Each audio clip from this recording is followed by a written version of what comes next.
Today in the Texas Tribune Weekend Insider. In Texas, the size of elementary school classes is getting bigger, while the number of educators is getting smaller.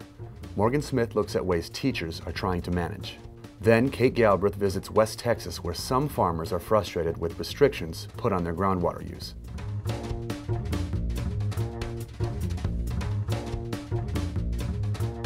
Growing class sizes are becoming an issue that teachers across the state are having to deal with in Texas. Last year, we saw about 2,000 Texas elementary school classrooms that had more than 22 kids in it.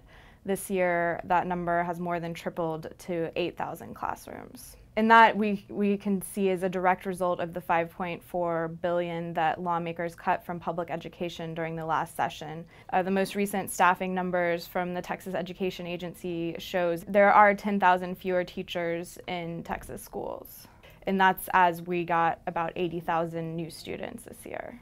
Schools are dealing with this problem by increasing the amount of small group work that students are doing in class. So instead of just having the teacher stand in front of a large group of kids, they're finding that it's more effective to divide everybody up into groups based on skill level and then have the teacher go around to the small groups to try and teach them that way. There is some hope that some of the issues surrounding the funding of Texas schools might be worked out with the latest round of lawsuits that are in the courts right now.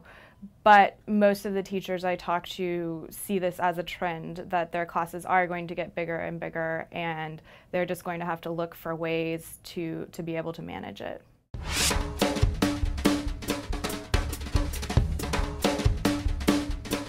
So basically, just this year, for the first time, farmers in a 16-county area, in the Lubbock area, have been required to have limits, observe limits on the amount of water that they can withdraw from the aquifer, from some of their wells, and also to place water meters on new wells. And this is causing considerable controversy because farmers say, you know, we own the water on our land and we should be able to withdraw as much as we want.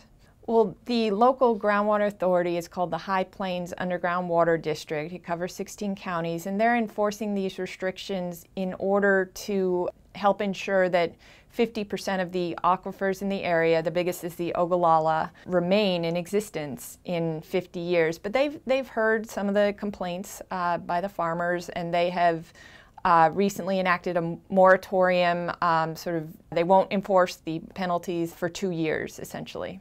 Not every farmer is furious with the High Plains Water District. Some of them do support the restrictions, albeit a little bit more quietly, because they do want to see the aquifer remain healthy over the decades to come. Farmers anticipate that, you know, conservation measures and technology is going to be better in the future, but they say we need this water right now for our crops and our livelihood.